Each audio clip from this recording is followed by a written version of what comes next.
Welcome back, Your Fitness, to week number 6, where we are focusing today again on the core.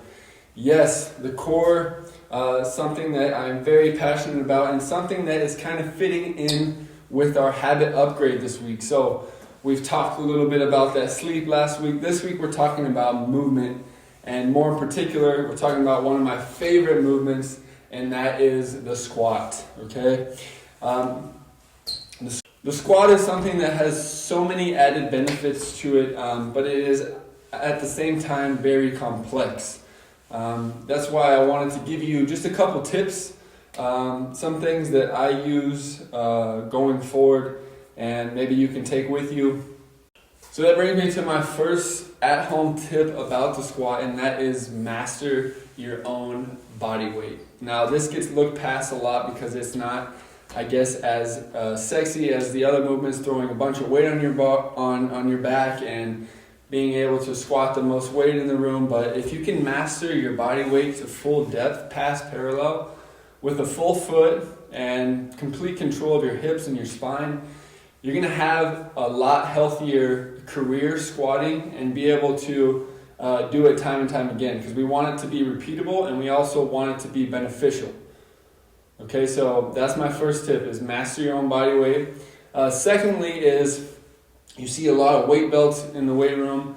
One thing that they're great, weight belts are great, but you can gain that safety for the low back with the ability to brace. So one little thing that gets looked over is the ability to control your breath or your breathing. To inhale, hold, go to full depth, and then as we come up, we can get a nice exhale. But overall, just understanding how to brace. So this brings me to my last tip number 3, which we are talking about the feet and how important that engagement of the foot with the ground is. You've already heard Coach Jacob talk about the big toe, pinky toe, and heel all staying grounded as we get to full depth. I can't harp on that anymore, and I totally agree.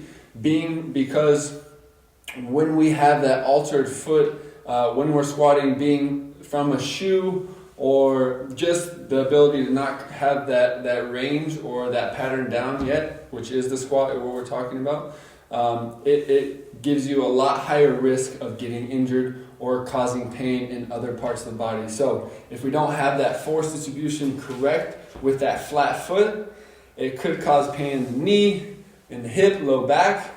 And if you have pain in any of those areas, or if you've ever had pain in any of those areas, it kind of makes you never want to do it again. So the squat can be super beneficial, but it can also be a little unsafe if you're not doing it correctly.